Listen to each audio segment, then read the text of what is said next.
পাইছি।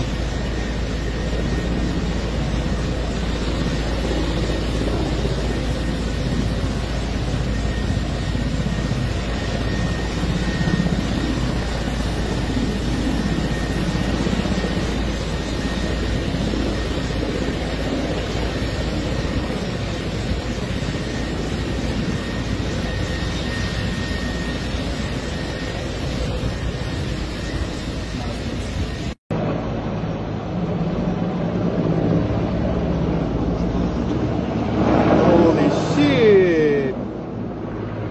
Shit! গণভবন থেকে just oh my god guys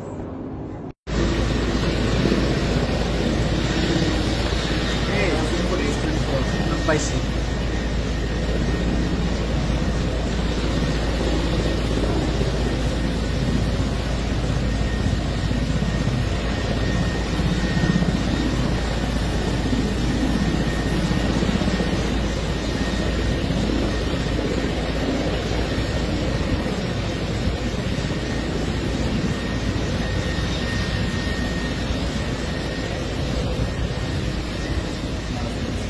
আসসালামু আলাইকুম দর্শক মন্ডলী, আলহামদুলিল্লাহ স্বাধীন একটি বাংলাদেশ 1971 সালে একবার বাংলাদেশ স্বাধীন হয়েছিল। সেই আগস্টে শোকের দিনে এসে আবারও বাংলাদেশ স্বাধীন হলো। 5 আগস্ট এই ভিডিওটি আমি তৈরি করছি। আপনাদের সামনে একটি ভিডিও ক্লিপ স্ক্রিনে দেখতে পাচ্ছেন। সেই গণভবনের পিছনের দরজা দিয়ে যেভাবে ভারতীয় একটি সাময়িক হেলিকপ্টারে যেভাবে শেখ হাসিনা দেশ ত্যাগ করেছে বলে সামাজিক যোগাযোগ মাধ্যমে সেই ভিডিও ক্লিপটি ভাইরাল হয়েছে। বিসমিল্লাহির রহমানির রহিম। প্রিয় দেশবাসী, আসসালামু আলাইকুম। আপনারা জানেন যে দেশে একটা ক্রান্তিকাল চলছে। আমি সমস্ত রাজনৈতিক দলের নেতৃবৃন্দকে এখানে আমন্ত্রণ করেছিলাম। ওনারা এখানে এসেছেন। আমরা একটা সুন্দর আলোচনা করেছি। সেখানে আমরা সিদ্ধান্ত নিয়েছি যে একটা ইন্টারিম গভর্নমেন্ট আমরা ফর্ম করব এবং ইন্টারিম গভর্নমেন্টের মাধ্যমে এই দেশের সমস্ত কার্যকলাপ চলবে। আমরা এখন মহামান্য রাষ্ট্রপতির কাছে যাব যে এই ইন্টারিম গভর্নমেন্ট ফর্মের ব্যাপারে ওনার সাথে আলাপ আলোচনা করে আমরা একটা ইন্টারিম গভর্নমেন্ট ফর্ম করে দেশ পরিচালনা করব। আমি আপনাদের কথা দিচ্ছি, সমস্ত হত্যা, সমস্ত অন্যায়ের বিচার আমরা করব। আপনারা সেনাবাহিনীর প্রতি আস্থা রাখেন, সশস্ত্র বাহিনীর প্রতি আস্থা রাখেন। আমি সমস্ত দায়িত্ব নিচ্ছি। আপনাদের জানমাল এবং আপনাদেরকে আমি কথা দিচ্ছি যে আপনারা আশাহত হবেন না। ইনশাল্লাহ আপনাদের যত দাবি আছে সেই দাবিগুলো আমরা পূরণ করব এবং দেশে একটা শান্তি শৃঙ্খলা ফিরিয়ে নিয়ে আসব। আপনারা আমার সাথে সহযোগিতা করেন। দয়া করে আর এই ভাঙচুর, হত্যা, মারামারি, সংঘর্ষ এগুলো থেকে বিরত হন। আমি নিশ্চিত যে আপনারা যদি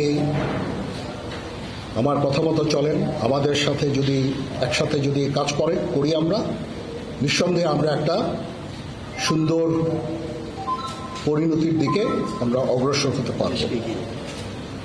আপনারা দয়া করে আমাকে সাহায্য করেন। মারামারি করে এই সংঘাতের মাধ্যমে আমরা আর কিছু অ্যাচিভ করতে পারবো না, আর কিছু আমরা পাবো না। সুতরাং দয়া করে আপনারা সমস্ত ধ্বংসযজ্ঞ, সমস্ত অরাজকতা, সমস্ত সংঘর্ষ থেকে বিরত হন এবং ইনশাআল্লাহ আমরা সবাই মিলে একটা সুন্দর ভবিষ্যতের দিকে আমরা অগ্রসর হব। প্রতিটা হত্যার বিচার করা হবে, প্রতিটা অন্যায়ের বিচার হবে। আমরা আজকে সুন্দরভাবে কথা বলেছি। সমস্ত দলের প্রধান দলের নেতারা এখানে উপস্থিত ছিলেন। আমি ওনাদের ইনভাইট করেছিলাম এখানে। ওনারা ভেরি নাইস অফ দেম যে ওনারা এসেছেন অ্যান্ড আমরা একটা সুন্দর আলোচনা করেছি এবং এই আলোচনাটা ফলপ্রসূ হবে বলে আমি মনে করছি এবং আমরা একটা সুন্দর একটা ইন্টারিম গভর্নমেন্ট ফর্ম করে আমরা দেশ পরিচালনা করব। মাননীয় প্রধানমন্ত্রী পদত্যাগ করেছেন এবং এখন একটা ইন্টারিম গভর্নমেন্ট ফর্ম করে আমরা আমাদের কার্যক্রম পরিচালনা করব। আপনারা একটু ধৈর্য ধরেন, আমাদের কিছু সময় দেন, ইনশাআল্লাহ আমরা সবাই মিলে সমস্ত সমস্যার সমাধান করতে সক্ষম হব।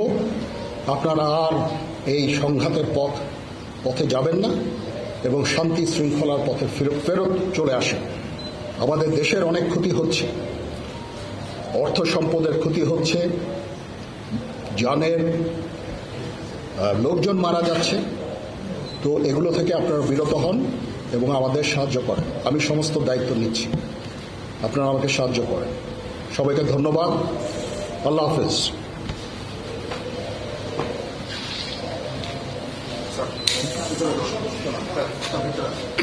আপনারা কি কোনো প্রশ্ন করতে চান?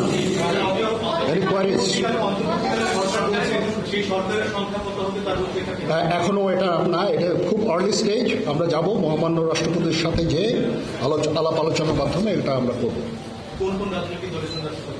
আজকে এখানে জামাতের আমির ছিলেন, আমাদের বিএনপির শীর্ষস্থানীয় নেতৃবৃন্দ এখানে ছিলেন, জাতীয় পার্টির নেতৃস্থানীয় নেতৃবৃন্দ এখানে ছিলেন এবং সুশীল সমাজ এবং এখানে ডক্টর আসিফ নজরুল উনি নিজেও ছিলেন এখানে এবং উনি আমার সামনেই উনি সমস্ত ছাত্রদেরকে একটা সুন্দর বার্তাও দিয়েছেন এবং আমি আশা করি যে ছাত্ররা সেই বার্তা শুনে ওরা কথা ওনাকে সবাই শ্রদ্ধা করে, ছাত্ররা শ্রদ্ধা করে, ওনার এই বার্তা শুনে তারা এই পরিস্থিতি নিয়ন্ত্রণে নিয়ে চলে আসবে এবং আমরা একটা সুন্দর একটা পরিস্থিতির দিকে আমরা এগিয়ে যাব ইনশাআল্লাহ।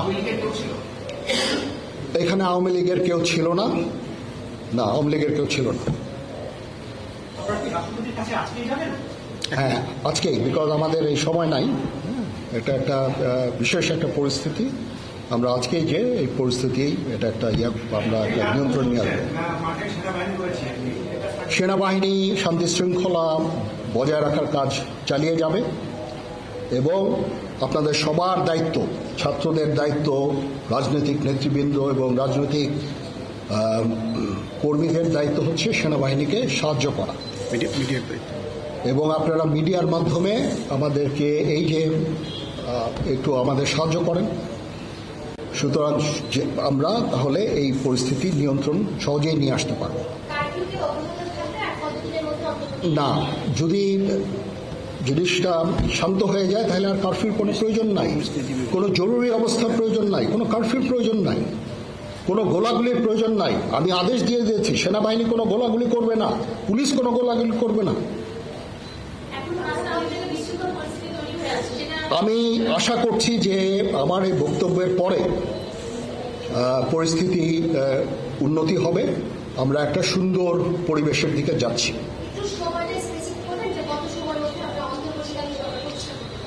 আমরা এটা না, আমি আজকে রাতের মধ্যে একটা আমরা সলিউশনে যাওয়ার চেষ্টা করব, বাট আমাদের হয়তো 2-1 দিন সময় দিতে হবে।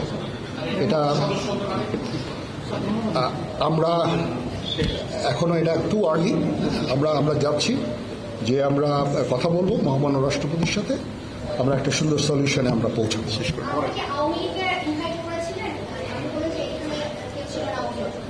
পরিস্থিতি ছিল খুব কম, সময় খুব কম ছিল। আমি যাদেরকে পেয়েছি অনেককেই আমি বলেছি, সবাই হতেন, বাট প্রধান রাজনৈতিক দলের সমস্ত নেতৃস্থানীয় নেতৃবৃন্দরা এখানে ছিলেন, তাদের সাথে আমি কথা বলেছি এবং ওনারা সবাই আমাদের এই প্রস্তাবে, এই যে আমরা যে আলোচনা করছি, সবাই এটাতে রাজি হয়েছে। এখানে মমিনুল হক সাহেব ছিলেন, এখানে জামাতের আমির ছিলেন, জুনায়েদ সাকি উনি ছিলেন, তারপরে ডক্টর আসিফ নজরুল ছিলেন। আমরা সবাই মিলে এবং সবাই আমরা এটাতে একমত পোষণ করেছি। এখন ছাত্রদের কাজ হচ্ছে যে শান্ত হওয়া এবং আমাদেরকে সাহায্য করা। আমি তো বলছি এতক্ষণ আমার এই বক্তব্যের ছাত্রদের প্রতিনিধি বলতে আমি এখন ওনাদের কাউকে পাইনি। আমি ডক্টর আসিফ নজরুলকে রিকোয়েস্ট করেছি, যেহেতু ওনাকে ছাত্ররা শ্রদ্ধা করেন এবং উনিও একটা সুন্দর একটা ভিডিও মেসেজ উনি দিয়েছেন ছাত্রদের জন্য। আমি আশা করব যে এই ভিডিও মেসেজটাও কাজে হবে, কাজ দিবে।